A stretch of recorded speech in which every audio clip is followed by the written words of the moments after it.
Thank you for joining me in another episode of Jay in Transit. We are at episode 4 of our COVID Confessions 1 year later. In this episode, we feature Ayana Parham, who's an executive coach specifically focusing on emotional intelligence. And we talked to her about what got her into gear after she decided that enough was enough watching others fail upward. I hope you enjoy, and I'll see you on the other side.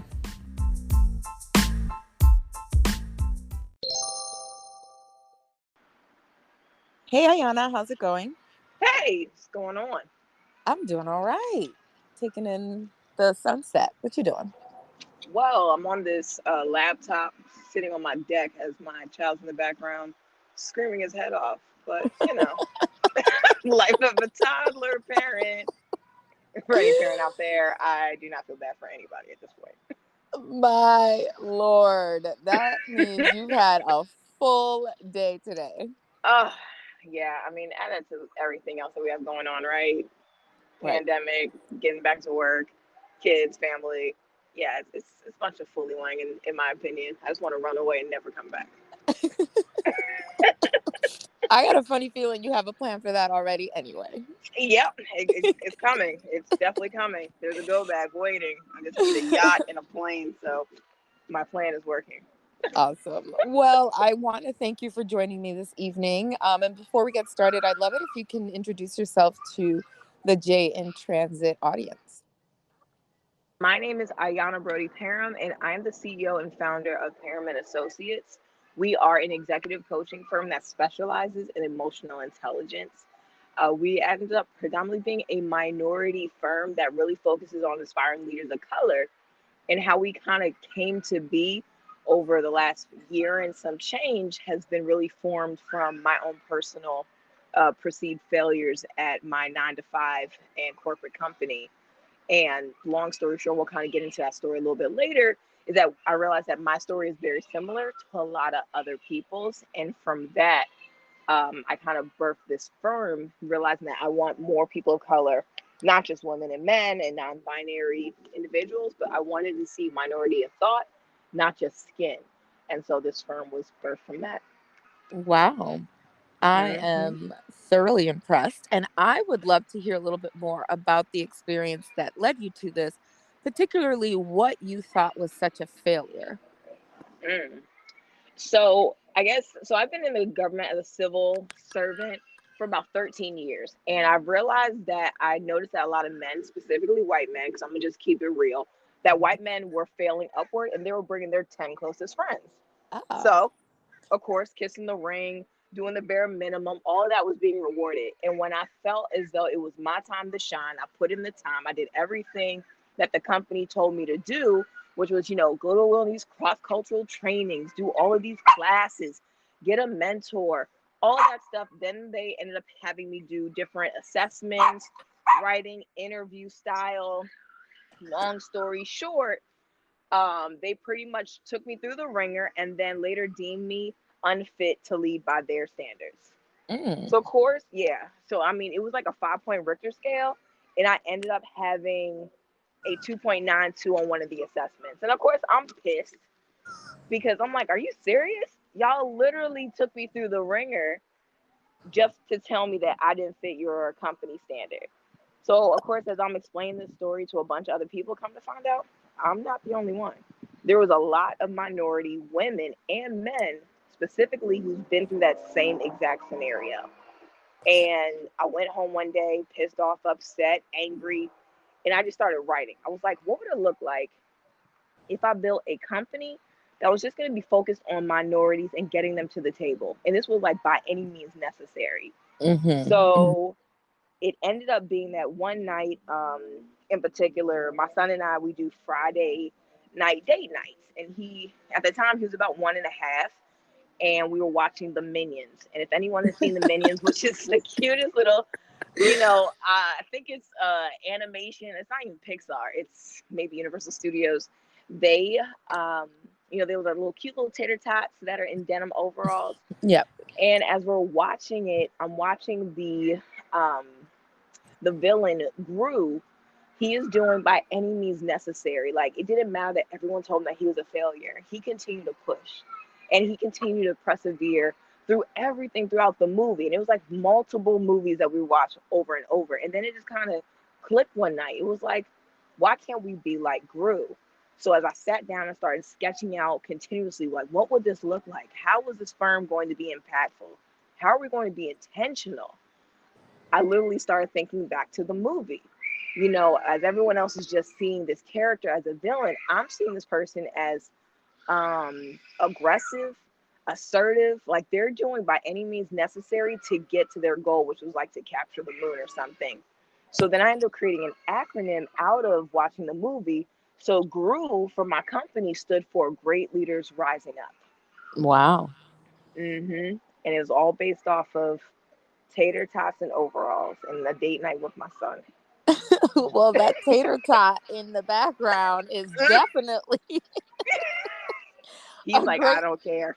He's a great leader on the rise because he ain't going to bed. He's sure not. He said, you know what? You're going to hear my voice the entire time. He's like, you thought you was recorded? Not tonight. Not tonight. A great example of going for what you want no matter what. Exactly. I would love to hear if you ever found out what was that standard that you and the folks that you were talking to were being held to. Like, was there a metric? What was the feedback like? So some of the feedback that I received on behalf of my own stuff compared to others, some was more or less not having enough experience and diversified experience. Okay. For myself, I think honestly, there's just petty people that just didn't want to see me get to the next level. And the sad part was that there were people on my boards that looked like me, which was even a shocker. It was like, sis, you see me on the other side of the camera, and I'm not saying that every minority woman or man should automatically give you a win, because it's like, all right, there's a limited amount of us in these positions. And what I've come to find out over the years has been the actual polar opposite. Because they're so minimal, they're literally trying to keep it like by any means necessary on the reverse aspect, right? Of saying like, well, there's only a few of us, so let's keep it that way, versus like, hey, you want to start having more of diversity of thought, not just skin, but also we're talking about cross-generational thought processes. What's a boomer to a millennial to a Y, or even to these, what do they call these little kids now? Pandemic years or something like that. Yeah. It's something weird. Like my son's gonna be some like COVID year, whatever the case may be. COVIDennial. Yep, exactly. A COVIDennial. Like, they grew up with no social skills, bunch of weirdos. But I think the standard was either not being diversified enough in experience, or also just simply not having enough tact or professionalism to continue to move up to the next level. That's what they were believing, because someone else who may have had totally different experiences were being the judger, versus the person myself is being the judgee. So I think it was a bunch of things that kind of tied into it. But overall, it was just like, all right, you didn't want to see me be great. So instead of you getting me a seat at the table, I built a damn house around it. So I was like, man, next. So but at the time, what did building the house around it look like? What steps did you take? So I ended up getting certified as a emotional intelligence or emotional quotient assessor and trainer. And because I realized that was something I really wanted to be really clear about when it came to when people were asking, like, well, what is your niche? And I'm like, leadership development. They were like, nope, let's try that again. What do you really want to focus on? And I said, you know what? I really want to see how people are interacting with each other and how that comes off. And realizing that in whatever business you're in, finance, government, law enforcement, military, every job is a people industry. And you can teach anyone the job itself, but what I can't teach is people being dicks. I can't teach you not to be an asshole. I can't literally hire you knowing that you have like the worst reputation and everyone hates you, but you can do the job, like the best of them. Like, those are the people that I want to weed out, so I can start grooming those who are extremely fundamentally whole, right? So one of the biggest things that we have always learned is that you're coming as a whole person. But also what comes with that is you to have your own critical eye of yourself and realizing that there's some things that you need to work on. Mm. And that all falls down to that emotional intelligence. And I know right now that's kind of like a hot buzzword, like fusing and cross collaboration and synergy. All those are buzzwords, right? But what does that actually mean? Yeah, what That does it mean? right. So all emotional intelligence is, how am I connecting with you? Am I being intentional? Am I literally having this relationship because I'm using you for whatever I need you for? Or am I actually caring about what Jay wants to do? I really want to know about her. What motivates her? Not because it's a check. What really is going to take her to next level? Like, that's a true sign of leadership, to be able to say, you know what? In about 5 or 6 years, I better not see you here, and be okay with telling your person that. And then be like, well, I really love this job. I better not see you here in 5 years. You need to be doing something else and moving on to being something else, because that's going to really evolve this person. You want to make sure that you can have someone work out of a job. You're So right. you want people to be able to fight over you, not the other, like, damn, I can't get rid of this girl. She's horrible. He's like, well, I don't know what to tell you, Sway. So that's so that's kind of the process of really figuring out, what did I really want to work on with people? What did I start learning? And then even over those 13 years of watching the one side of people failing up, where I just started studying people and behavior.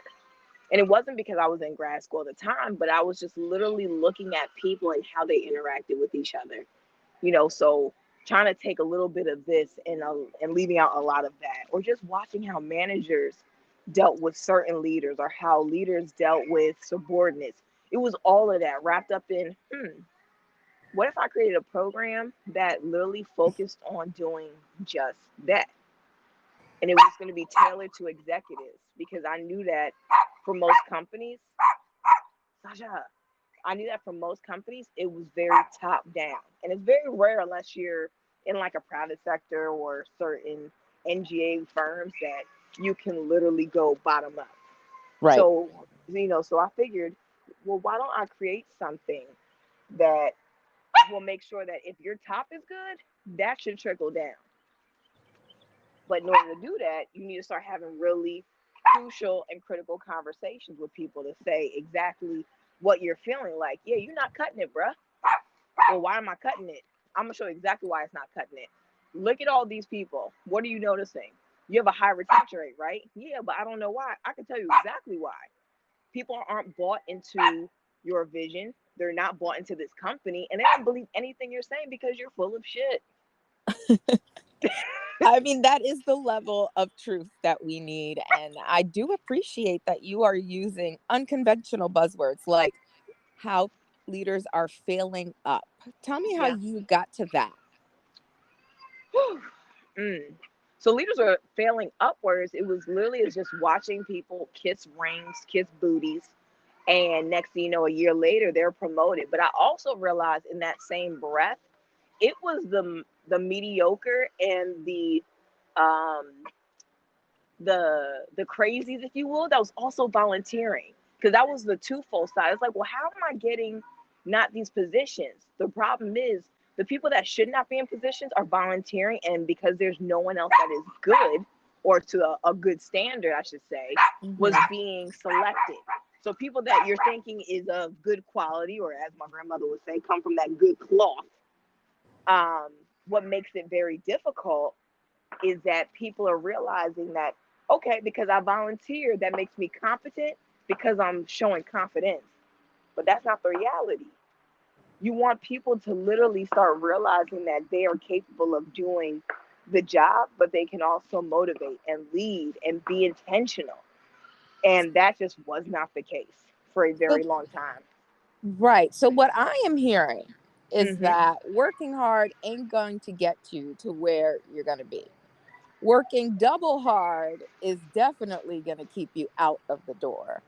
And what has been moving this leadership development up until now, hopefully, has been just a matter of a schmooze and knowing Yep. who your drinking partner was the night Mm-hmm. before. Yep. That, I mean, it's sad, but I feel like part of it is that a lot of it is networking. But one thing I hate about networks, especially in like the DMV area, you're networking not because you're really trying to build a net. You're networking because you're trying to pass off cards. You want to know who knows who so you can get on and slide into the next thing. Like, I hated networking when I first got here. I was like, I'm not doing it. I was like, I don't want to meet people just because I know that I need to have a Rolodex of people I can call on. Like, I literally want to be able to build intentional relationships. And I think you can kind of talk about how we first met, and we just automatically clicked because we knew we were very much in sync to the same values. We knew what we wanted, and we also knew that this is something that we needed to do, not because of each other knowing that we got other plugs and pulls, but we're like, nah, this chick is dope as hell. Why would we not want to keep in touch and make sure that we're going to have each other and be a support system and an ally down the line? And whatever comes of it, it just kind of came, but nobody was being manipulative. And that's the problem with networking, especially here. Right. Everything has alternative motives. I'm like, nah, I'm good on that, shorty. Yeah, definitely. The DMV is the premier power play city, and it's never really about, Right. caring about your families or building any type of purposeful relationship in terms of getting to know you as the code word we used before, the whole person, but rather as who's the person next to the person that's going to walk me into that next door. Right. And it becomes very toxic, because at the end of the day, you start really questioning yourself and questioning, why did you spend $100,000 on a law degree when all I had to do was sleep with the senator? Hello. You better say it. You said it, not me. All right. I did not. By the way, I am the one who spent the $150,000 on the law degree. But look, we might need that in the long run. So we're going to hold on to that because you just Right. never know. It's not you know, going anywhere, honey. It's not exactly. going These are things that we just have to have as a backup. anywhere. Yes. So, I'd love to hear your take on how did the failing up actually work through the pandemic, through your observation, given that we're not drinking buddies anymore. We're not really interacting unless it's, through a screen or the audio waves. Makes it very, um, I guess I keep on saying intentional because I think that's the only word that I can really describe in this phase and in this moment, that you're having to make not just phone calls, but you're having to be on these Zooms and creating a profile and a message, as well as being a social media influencer, which I think is that's a whole nother episode. That's just asinine. But having to really build connections and building a company based off of that, and saying, you know what, during a pandemic, I can't necessarily be the drinking buddy. We're going to have to do more phone conversations, Zoom conversations, and or really just connections like this.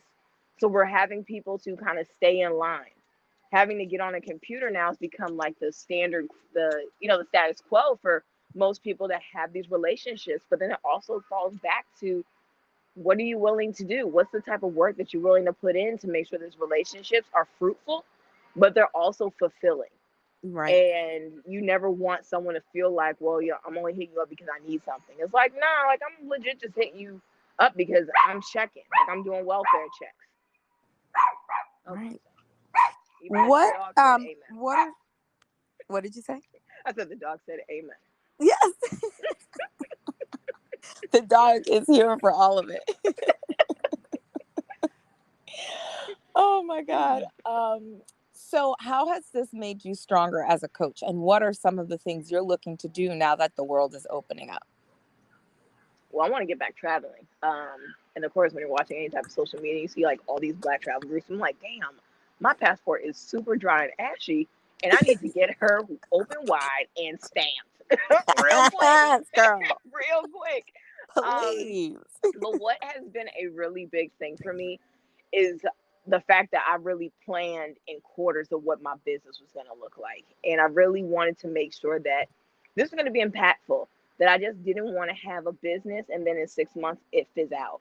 And it took me a while. And even after, coming to different coaching classes, I found something that I'm passionate about, that I really give a damn about. and knowing that this is something that I can do with my eyes closed, but also I want to do with my eyes closed, if that makes sense. Like there's certain things I want to be able to just sleep and dream about and not feel like it's a tedious job.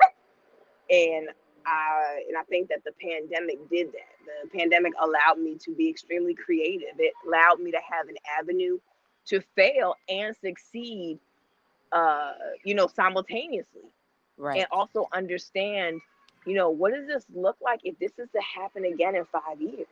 Mm. You know how to now pivot, you know how to be agile and resilient in the midst of a complete and total shutdown. Like, I will not be surprised if this doesn't reappear in another form in a couple of years and we're Right. back to being shut down, and then everybody else goes back to freaking out. I'd be like, well, while y'all freaking out over there, I'm gonna just keep on doing this business thing, no big deal.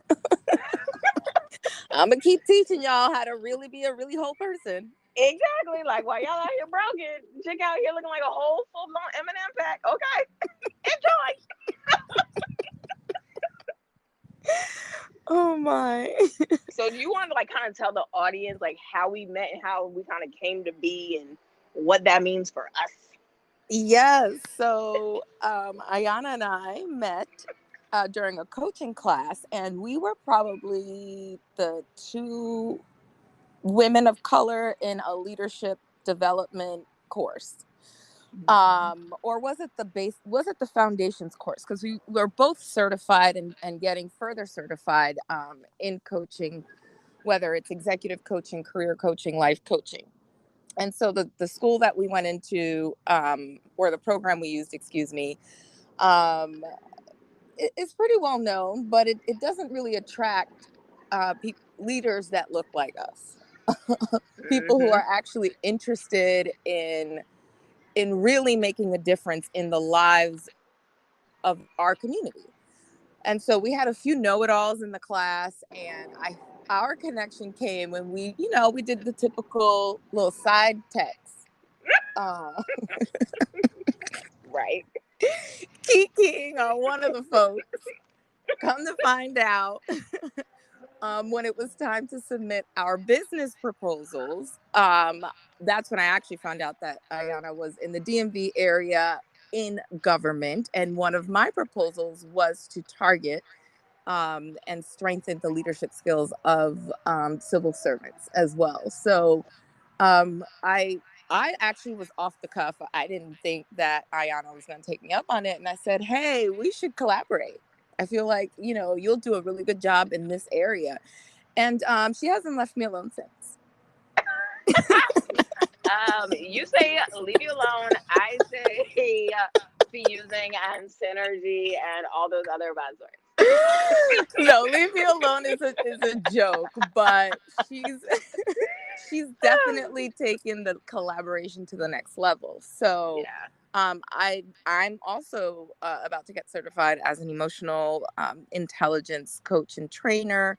Yeah. um but the vision, we are following the leader, Ayana, and contributing in different ways. So I would love to hear what your plans are for the next year, as the world is opening up, Yeah. and we are going back to offices, and we are going to be forced to interact in different ways, having been away from each other for Oh the my last god. 15, 16 months. I slightly dread it because it's funny, right? So for work and business, I have to be extroverted, but everything draws me to the introverted side. I just want to stay home and be comfortable. But Right. what next year would look like, especially for me and my family, is that we're going overseas. Mm. So this whole year is me focusing on making sure this business will, you know, sustain over the period of 2 years. So my family and I, we are relocating. We decided we want to go and move to the motherland and go back home to where our roots are. And Mm. we'll be moving to Cairo in June of next year. So we have Wow. literally 12 months to the day to kind of make sure that we kind of get our house in order, both physically, emotionally, mentally, all of that.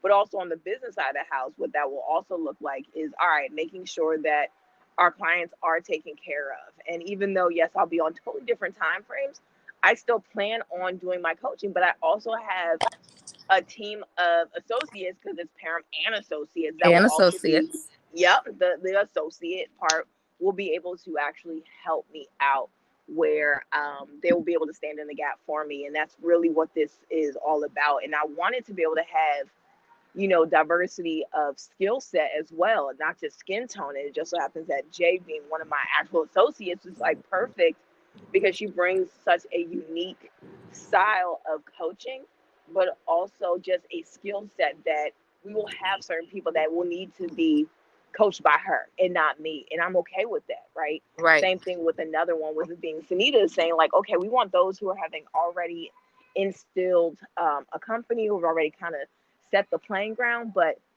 what does that not look like for the CEOs and the executives and the staff when they're not really sure where to go or even how to properly lead? And that's where we come in. We start having these conversations. We start building out these trainings and these programs to say, you know what? We'll give you 6 to 8 weeks, but we also mean that we want you to do the work. And we're Right. going to hold them accountable. And that's what we're supposed to be doing. That's why I know that we're here on this earth to start saying, you know what, folks? If you want to gain access to a seat, and it's not just a folding chair or some type of iron brass chair, I need you to be able to sit at this table and articulate confidently what you want, how you can actually make it happen, and what you're needing from it. In order to do that, I need to make sure that you completely have all your ish together, point blank, Yes. period, at whatever level. So I'm talking about frontline supervisors all the way to like section chiefs, unit chiefs, and even like assistant directors. Right. So for me, I'm like, I can care less about the title, because at the end of the day, I will strip you the title and I'm just talking to the person. So yeah, it's great to say, well, I'm talking to CEO X, and I was like, okay, but I'm talking to Robert. Well, I'm the C, but I'm talking to Robert. Right. But I'm talking to Robert. I'm Because you've like, yeah. identified that that's the root cause of where the failing up has begun. Hmm. You have decided to take on the persona of CEO versus Robert. Exactly. Exactly. And that's literally what it is kind of boiling down to. Like, this is the nitty and Well, I'm our that quite we excited. have. Yeah, I'm quite excited for what we have coming up. And before we wrap up, are there any lessons learned or tips you want to leave to any aspiring, emotionally intelligent leader of the future? For the future, one of the like three biggest tips that I would want to instill is make sure that you are self-aware. Like, there is 15 competencies that emotional intelligence coaches and even leaders should be really focused on. The first one is being self-aware of how are you being responsive and how are you responding to certain things. Can you identify your triggers? What is going to Mm, set you off?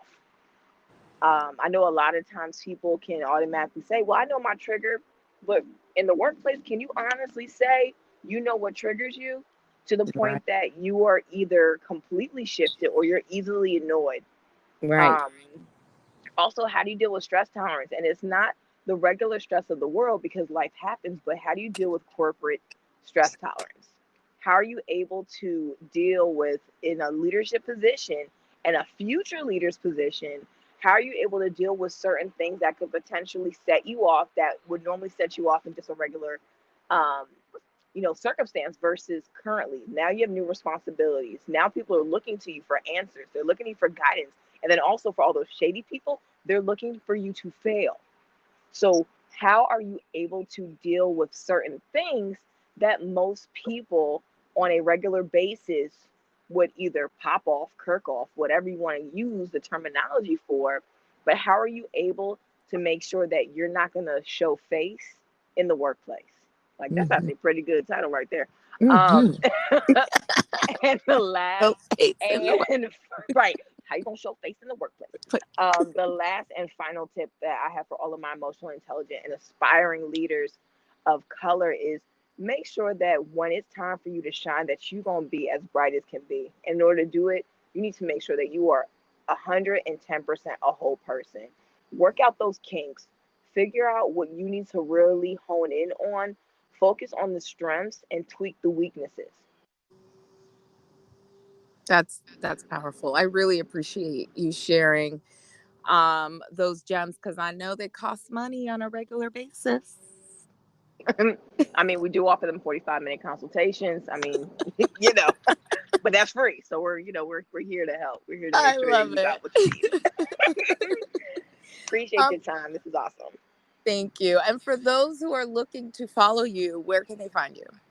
So they can find me on Instagram at HamLayCoach or on all other platforms at Parham Intelligence or ParhamIntelligence.com, which is our website. You can get all of the information on what we do, how we do it, and how you can plug in. Join the group family. Great. Well, thank you so much, Ayana. And I see the boss baby has finally gone to bed. Oh, praise the Lord. Hallelujah. You enjoy the rest of your evening. Thank you so much.